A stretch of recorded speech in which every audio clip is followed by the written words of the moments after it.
Hello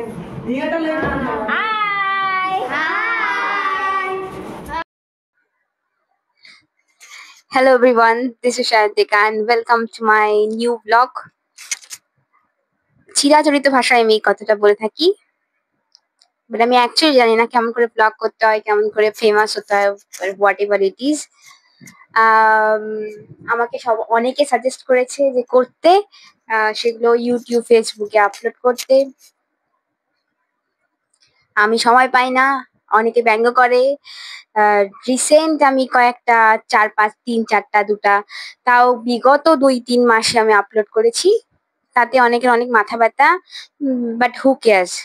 আমার মনে হয় যে আমার শুভাকাঙ্ক্ষী 4-5 জন আছে, তার কথা আমার শোনা উচিত, কারণ তারা আমাকে ঠিক পথে গাইড করছে। আর আমি একটা ওয়ে আউট পেয়েছি লাইফে এগোনোর, মানে মন্ত্র পেয়েছি। আমার কাছে কারেন্ট মোটিভেশন আমার পাস্ট লাইফ। আমি যখন আমার নিজের আজকেই একটা 10-15 মিনিট একটু মানে পেছনে মানে গ্যালারি একটু স্ক্রোল করছিলাম, করতে করতে আমি দেখলাম অনেকগুলো ভিডিও চোখে আসলো, অনেকগুলো আমি রেকর্ড করে রেখেছি, কয়েকটা ছবি ভিডিও, অনেকগুলো মোবাইল চেঞ্জের কারণে ডিলিটও হয়ে গেছে। আমার যখন ভীষণ ডাউন চলছিল, ডাউনফল যাকে বলে, তাও আজকে থেকে 2-2.5 বছর আগে, তখন আমি কিছু রেকর্ড করেছিলাম, কান্না, নিজের নিজস্ব যে সমস্ত হয় তখন।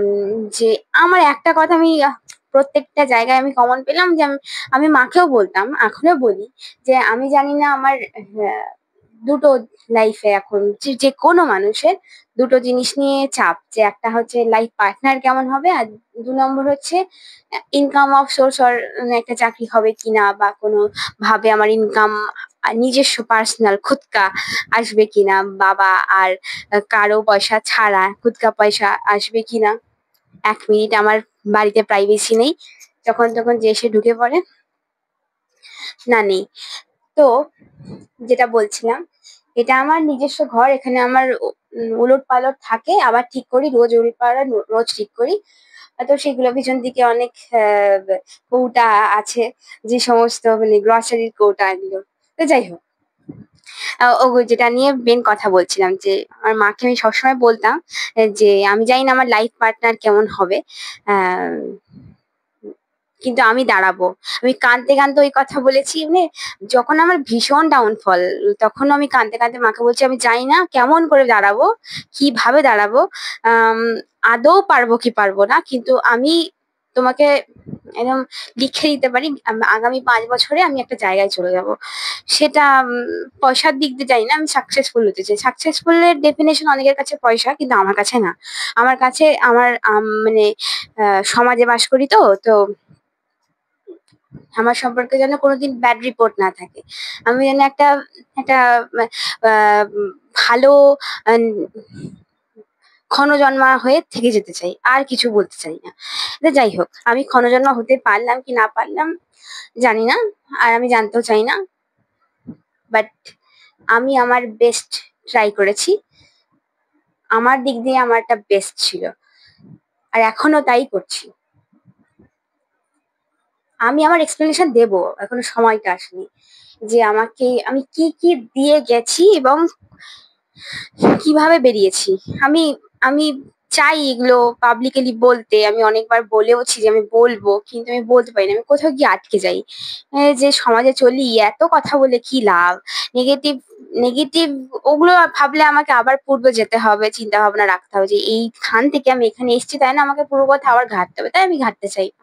যেখানে আবার কত গুচ্ছের আমাকে কথা ভাবতে হবে, আমি কি কাদায় পড়েছিলাম, জর্জরিত ছিলাম, মানে আমি আলকাতরায় মিশেছিলাম, যেখান থেকে আমার বেরোনোর কথা ছিল না। আমি পাবলিকলি বলতে পারছি না, যেটা ঘটানোর সেটা আমি ঘটাতেও গেছিলাম। তো যাই হোক, ওগুলো ভুলভ্রান্তি কথা, ওগুলো নিয়ে আমি বলছি না। তো যেটা আমি আজকে গ্যালারি স্ক্রল করছিলাম, করতে করতে আমি নিজেরই কতগুলো ভিডিও দেখলাম, আর নিজেই মানে ইন্সপায়ার হয়ে যাচ্ছি, যে না আমি তো এখান থেকে উঠে এসেছি, আমার আর কিসের ভয়, আমি তো মানে আমি তো নিকৃষ্ট থেকে নিকৃষ্টতর, যেটা আমি পাবলিকালি কোনোদিনও বলতে পারবো না। শুধু আমার আশেপাশের লোক, আমার বাবা মা, যেহেতু আমি বাড়িতে থাকি, তারা জানে, আর কেউ জানে না। তো যাই হোক, যেটা ওইগুলো কিছু কিছু ক্লিপস আমি অ্যাড করে দেব। শুধু ভালো দিকগুলো, খারাপ দিকগুলো আপলোড করবো না, কারণ সময় আসেনি। এখনো তো বলতে পারি না যে যে জায়গায় যেতে চেয়েছিলাম সেই জায়গায় যেতে পেরেছি, বাট রাস্তাটা পেয়েছি। দেখা যাক যে যেতে পারি কি পারি না, মনের মতো জায়গায় যেতে পারি কি পারি না, ওটা অনেক দূর আছে, এখনো অনেক দূর আছে, কিন্তু রাস্তাটা পেয়েছি। আমি ডিস্ট্রাক্ট হয়ে গেছিলাম, রাস্তাটা খুঁজে পাচ্ছিলাম না, আমি ভুল দিকে যাচ্ছিলাম, ভুল সঙ্গ দোষে লোহা জলে ভাসে, তো আমি সঙ্গ দোষ হয়ে গেছিল। মানে সঙ্গ দোষ, মানে আমি বিশ্বাস করেছিলাম পৃথিবীতে থাকতে গেলে বিশ্বাস করতে হয়, তাই বিশ্বাসের করতে গিয়ে আমার অনেক জায়গায় অনেক ক্ষতি হয়েছে। তো সেগুলো কাউন্টেবল না, কিন্তু যেটা কাউন্টেবল সেটা হলো আমি উঠে দাঁড়িয়েছি, আর একাধিকবার দাঁড়িয়েছি। এখনো আমি উঠে দাঁড়াচ্ছি, এখনো ফুল বলতে পারি না, দাঁড়িয়েছি, কিন্তু রাস্তা পেয়েছি।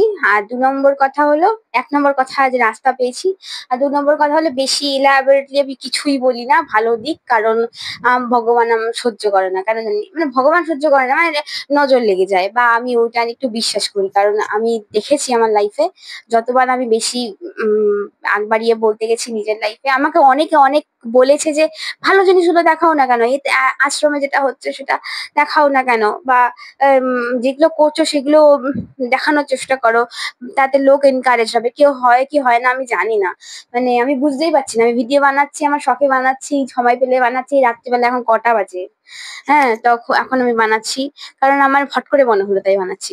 কেন, আমি বাড়ির জামা পরে আছি, মানে এই ব্যবস্থা আমাকে কোনো প্রেজেন্টেবল লাগতে হবে, আনা টানা, এইগুলো নিয়ে আমি, এগুলো নিয়ে আমি চিন্তিতই না, সেই কারণে আমার ব্লগ গুলো বেশ প্রেজেন্টেবল হয় না। বা অনেকে আছে যে ধুর, এর ব্যাগ বেকানি কি শুনবো।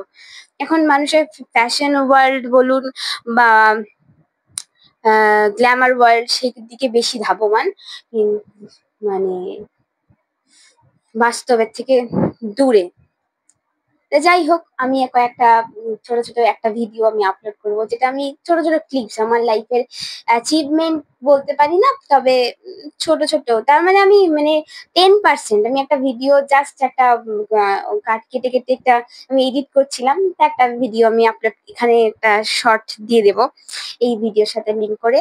আর যেটা দেখাচ্ছিলাম যে আমার একটা ট্রাইপডের খুব দরকার ছিল, কারণ আমি যখন কাজ করি তখন এরম অবস্থায় ধরে অসম্ভব হয়ে যায় আমার পক্ষে করা। আমি যখন জুয়েলারি বানাই, মানে হ্যান্ডমেড, তখনও আমার পক্ষে অসম্ভব হয়ে যায়। তো আমি একটা, আমার তো নিজে ৫ ফুটও নামানো হয় আমার, মানে ওই ১.৫ ফুটিয়া বলে না, সেরকম অবস্থা আমার।